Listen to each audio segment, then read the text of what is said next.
1, 2, 3. Hello everyone! Welcome to DIY Artist Talks episode 0. I'm your host Moanzy. And I'm your host Dani Antal.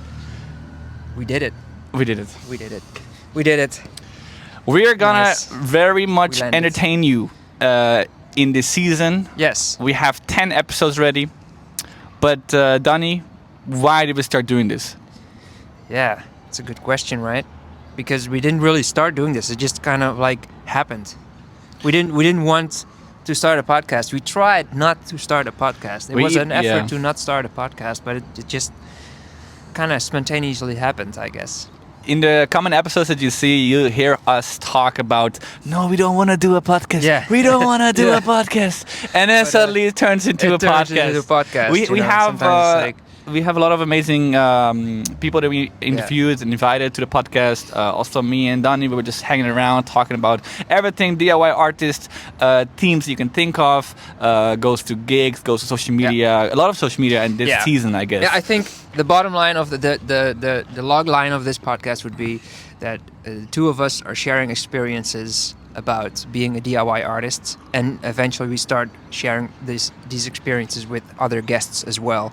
And so in this season, we kind of start the conversation, and I guess to also look ahead at like another season after this, we would focus more on inviting more people to get more experience sharing, more views, more perspectives. I think that's because now it's a podcast, and now we want to do it like in a more serious way. We want to get everything out that we can. I guess. It turned into something more professional than I ever could think of. But I'm very happy that we kind of like stepped up our game. You can see in the episodes that are coming, we will release it in a chronological order, so you see how it starts with us not really having a clue to the last episode being such a structured thing, like almost machine work. But I'm a little goofball, and this guy's also a little goofball, because we always have a little secret camera going on. We be watching you. All right. Yes. So when you're not expecting it, we always come into another different angle just to surprise you, just to maybe do a little gaggy thingy. Bam! Kabam! You know. Didn't see that, did you? So yeah, stay tuned. Moanzy, Yeah. what's like some highlights for you from the first season? What stuck with you? For me, it was the guest for sure. Yeah, Guests, yeah. yeah. It was Anyone in particular? No, I enjoyed the guests we had that were older than us, because they had already so much experience. Usually, my take was that the experience is not as useful anymore if the times are changing that fast and rapidly and different times. That was your key takeaway beforehand? Yeah, you mean, beforehand. But I realized that experience still means a lot in this industry. Yeah. So I was really happy with Dieter, you invited, and with Casper. They were good guests. Yeah, Yes. yeah, and They that's had a lot to something I would say. love to also see next season. Yeah. Yeah, for you then, Dani? I think also the guests. I experienced that speaking with guests and learning from people that you're not too familiar with is definitely most fun, and I think would also be most fun for the audience as well. And I think my focus for the next season would be to invite a wide variety of guests. Of guests. Sorry. So we can have more serious Oh my God. conversation. We're overusing this. You gotta make me do so much editing, man. Sorry. Yeah. No, I'm probably going to edit this, so it's on me. Okay, fair. Anyways, so yeah, well, every episode ends with a yes or no questions and ends with a little wisdom. I don't think in the first episodes that we did it, but like you will see, the episodes they will have more structure. And then we're you still will looking for the format, but it's starting to shape. Season 1 is all about finding the format. Finding the format. Yeah. DIY Artist Talks, finding the format. Yes. All right. Final remark is that yeah. if you want to add on the conversation, then send an email or a DM on Instagram, DIY Artist Talks on Instagram, DIYartisttalks@gmail.com for now, or just drop a comment And in the next season, we want to also discuss what people send in, questions and remarks, because we'd like to also have this conversation with you. Oh my god. Thank you everybody for watching. We'll remove that camera in season 2. This time we recorded this nearby the Boshalte. Yes. This is going to be a name you will hear many more times on our episodes, because it's a very beautiful location. But we always shoot it somewhere else, and we try to keep doing this as well for season 2. If you know any good locations, or if you have any good locations in Amsterdam, DIYartist@gmail.com. yes, let us know, and we'll come and shoot at your place. Thank you so much. Thank you so much for making this first season happen, Moanzy. Thank you so much, Dani, as Thank well. you to our guests. And let's see you next season. Enjoy the videos. Enjoy the talks.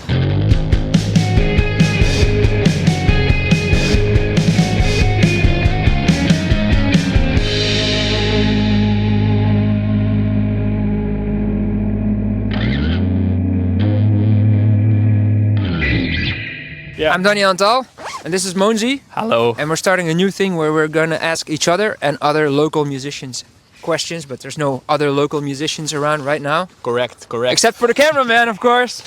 Toby won. But right now I'm speaking to Moanzy.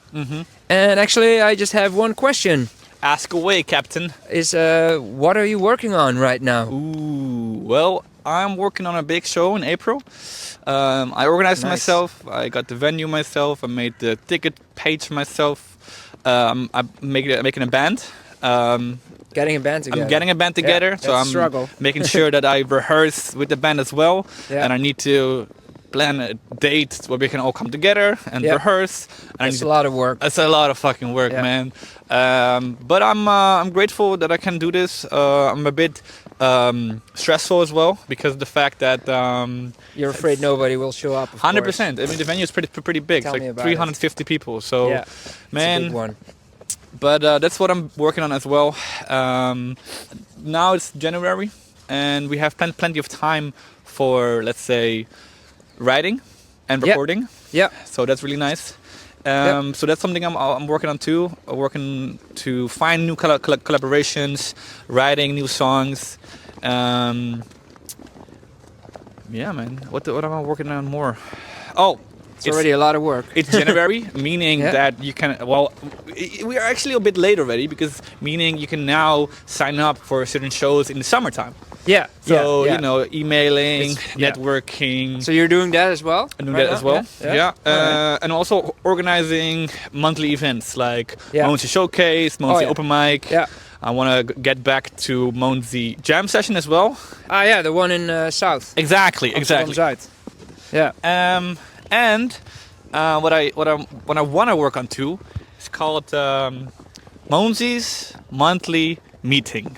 Monthly's monthly. Oh yeah. Nice. Damn. Yeah, nice. Nice. Yeah. I heard you talk about this earlier. Yeah. Because the idea is to just get a lot of musicians together. Yeah. Like artists, musicians, creators, and plan content creation with them.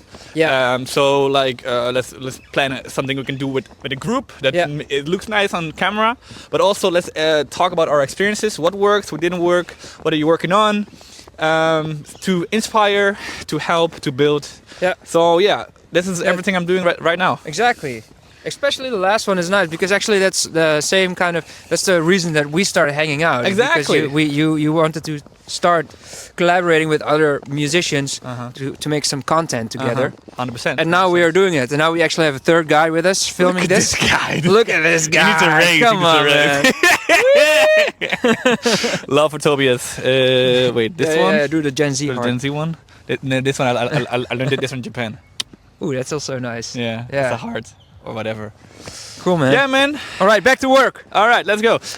All right, we are back. Different location with the Moanzy and Dani Antal. Dani Antal. Dani, we are making a new. I keep saying podcast, but I don't like the word podcast. No, neither do I. But at least some kind of web series. Yeah, A short one. It's short form, you know. About being a DIY artist. Yeah. And what it means to be a DIY artist, and Yeah. we're gonna ask each other questions. Yeah. I'm gonna ask him. He's gonna ask me. I'm gonna invite other DIY artists in Exactly. the neighborhood. Yeah, For in now, the neighborhood, and just really pretty much ask them like what works and what doesn't work as a DIY artist in 2026 onwards. I guess that's sharing, kind of like the short. sharing experience. Yeah, exactly. Like knowledge, gatekeeping. A lot of What are gatekeeping, people I mean, gatekeeping? You know, Yeah. tell me, what are you? Why are you gatekeeping? doing that? Why are you Why? doing? Why? Man? Exactly. Who put that gate there? Is your name on that gate? No, Come on. it's my gate. No, mate, it's not. It's our gate. It's ours. Everyone's Everybody's gate. gate. It's a collective Open the gate. fucking gate, man. Yes, open the Okay. gate, please. It's gonna rain a little bit. I don't think you see this in the camera, but we want to move on to an interview. Interview, yes. Mhm. What does an average day look like for you as a DIY musician? Such a good question.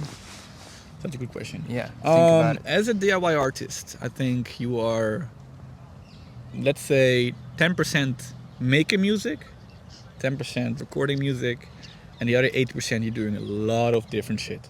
Yeah. And this can be everything. This can be like making calls to Yeah. like organize things, Mhm. or emailing people, Yeah. or making like posters or Yeah. visual art for your Yeah, music. you really are a little bit of a jack of all trades when it comes to that, 100%, especially when you are DIYing. Because I think the thing is that you want to do everything yourself because you know That makes it DIY.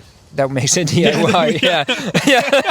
Wow, that's really sharp. Oh, big brains, man. Yeah, no, actually, that's a good follow-up question. What makes you do everything yourself instead of asking, for instance, someone else to make your posters or Yeah. someone else to do your bookings? Well, it's of course financially, you know. Yeah. It's like when you want to start doing things, no one is going to do things for free. No. So the question is, are you a nepo baby or not?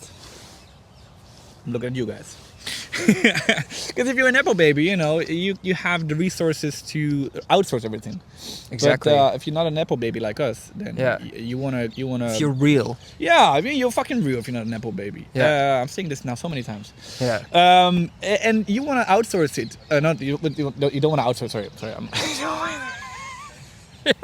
Sorry. That's you want to fine. insource That's it. fine. Insource it.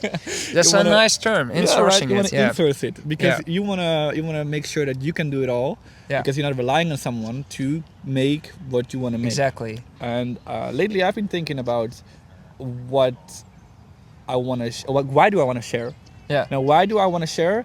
Or like, what does it mean to me to be a DIY artist? And I thought, first off, I wanted to entertain people. That makes me happy. That makes me feel fulfilled. But I also realized now I want to do it for myself as well. Mhm. And if you want to do it for yourself, you want it to look pretty. You know, you want to Exactly. make a pretty baby. So there's also a little bit of a control freak I think so too. thing going on there. Yeah. right? Also, what I don't know if you have the same feeling, but I also feel sometimes it's me against the world. Definitely, yeah. I 100% feel everything you're saying. It's definitely for me also the same reason that I DIY everything. It's because it's a little bit dark, but I'm just sometimes a little bit like you can't really rely on people. Not that I trust anyone, but it's like no one is really putting the same amount of effort in it as you are because nobody cares as much as what you are doing 100%. as you are yourself. Yeah. So Yeah. yeah, but It maybe. also has more value if you do everything yourself. I mean, yeah, because it's personal growth, and you know, you're also extending your own skills and stuff. But what if tomorrow I would give you, or not, maybe not me, that's not realistic, but Elon Musk would give you $1 billion. Yeah. Then you can outsource everything you want. Would you still do it, or would you still DIY everything, I mean, a lot of things that I or would you just go and binge your favorite series and just party all night long, Party drugs, all rock and roll. Sorry, no.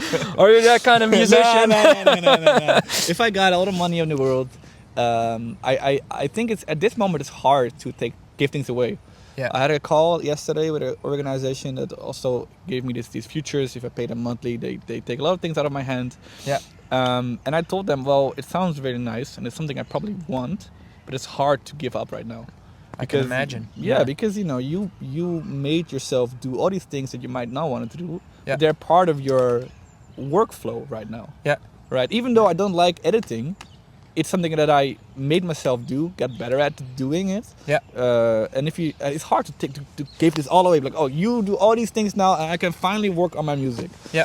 Because it also doesn't really work if you make music all fucking day, record it all fucking day, and make 10 tracks a day. Yeah. Then again, what are you gonna do with all that music? You know, you Yeah. also have to sell that music, and you have to have a reason to record and to make. And I think if I had all the money, I would invite artists to work with. Nice. Yeah. That's what I would do. I will call people that I really want to make a track with and be like, please come over. I give you this amount of money. Yeah. Not that I'm gonna force this person with money to make a track.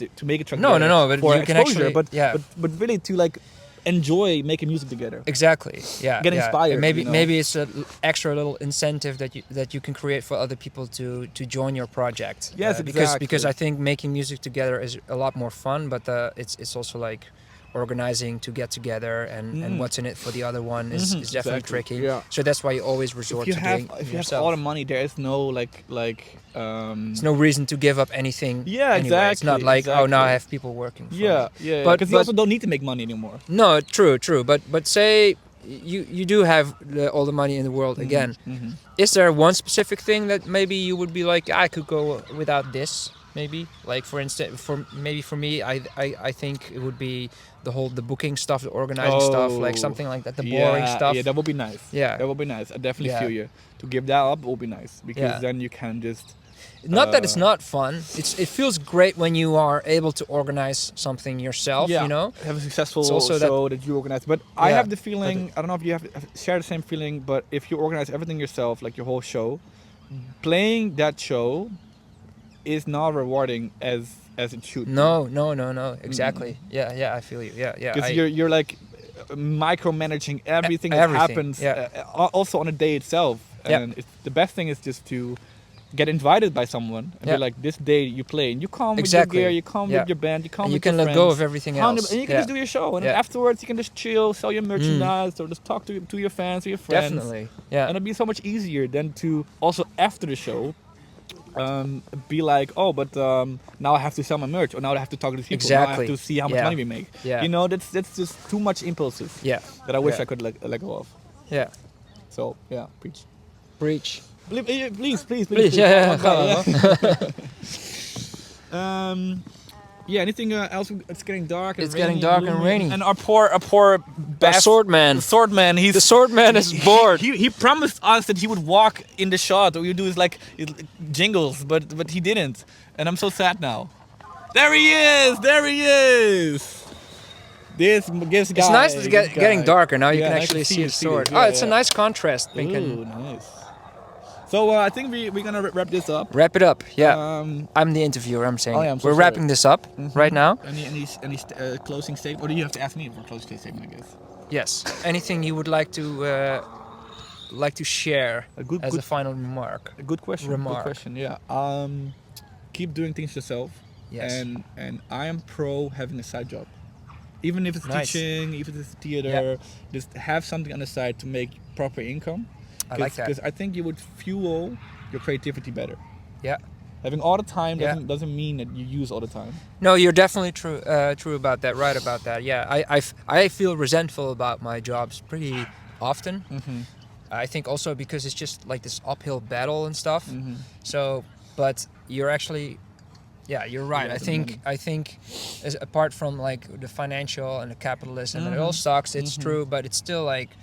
It's nice to also do something outside of your own craft. Yeah. Otherwise, you get sucked up by it. And I think I literally don't know anyone who only has time for their craft, for their art, and is also succeeding in it. Because if it's not your job, then other stuff gets in the way. Yeah. So I'm making the final remark. No, it's okay. Having all the time doesn't mean you're gonna use it all the time. Exactly. That's the short version of it. Cool. Yeah. Well, thank you for watching. Thank you for watching. Cancel your Spotify subscription. Wil mijn takkie? Moet ik kom op. Oh shit! Oh fuck! Yeah. So we are in a snowy paradise in Amsterdam man, at the it's moment. beautiful. It's I love it. January. January. New year. New me. New year, new me. New us. New us. I have a question for you because I'm curious. As a DIY artist, how do your days look like as a DIY artist?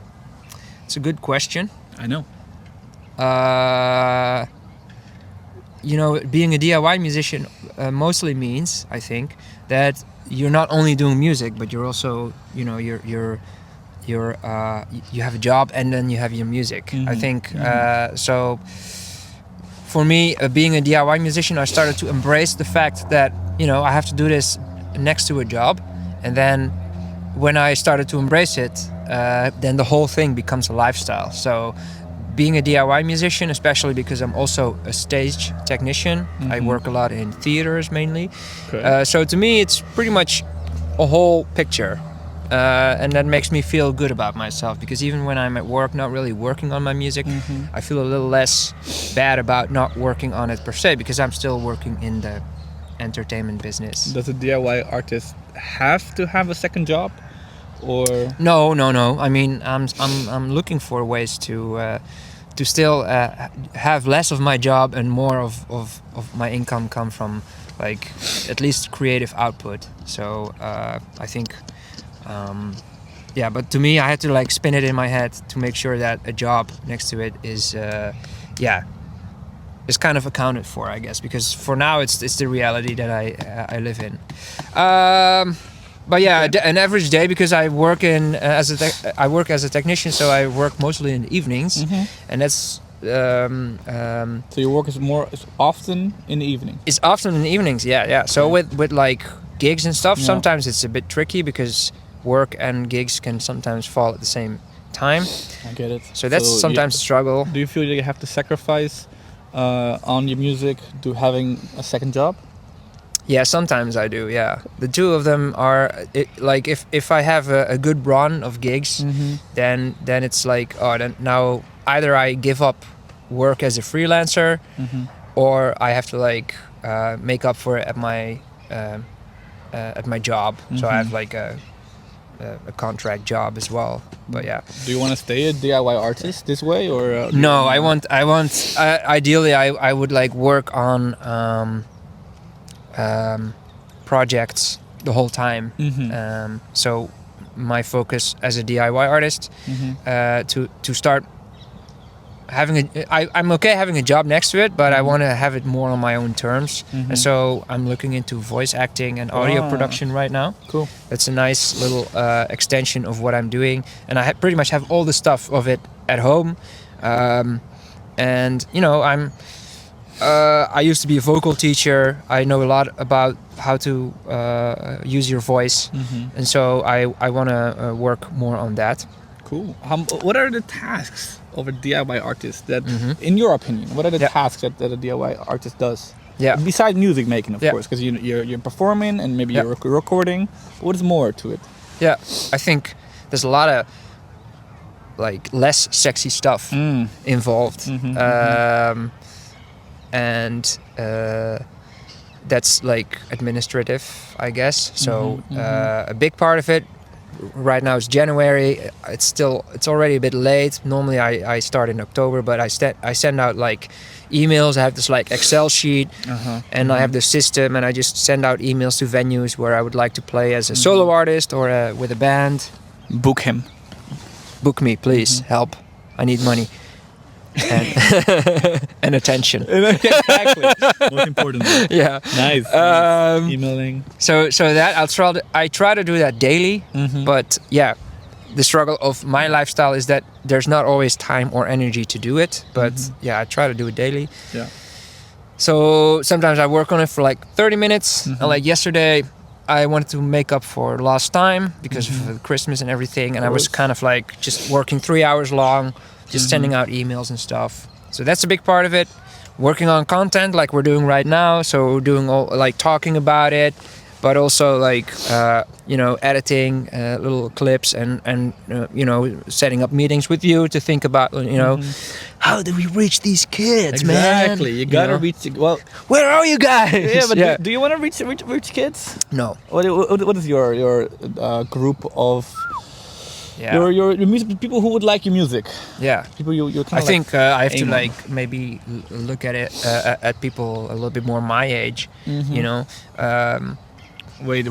People don't know how old you are, Dani. Yeah. How old are you? Are we doing this on I camera? don't know. I mean, you said your age. I'm bringing up the age thing. Yeah, I mean, not No, me. I mean, I think I can still. I'm going to walk away from it a little bit. I think I have some stuff that could relate to like younger people as well. There's definitely an element there in the music that would probably speak to younger artists or just younger people. But I think when you are a musician, your crowd probably grows with you a little bit. So I think there's just saying like no matter how old I am, there's still a lot of people who can relate to what I'm doing. Hello, goedemiddag. But this was nice. Yeah. Do you want to say anything else to close this conversation? I'm not that old. All right. Book him. It's not that old.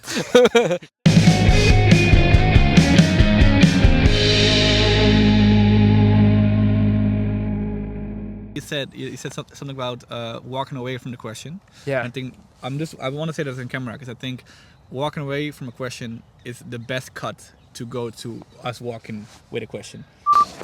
Are you ready for my question? I'm ready for your question. I can take it. I'm so sorry to now break the third. That's third cool, wall man. The fourth and, wall. Fourth wall. So many walls, man. There's 4 of them, man. Fucking walls, man. Of course. I mean, 3 doesn't make a room, you know. So Yeah. I guess Yeah. That's like a shed or something. All right. This is a really good convo. No. But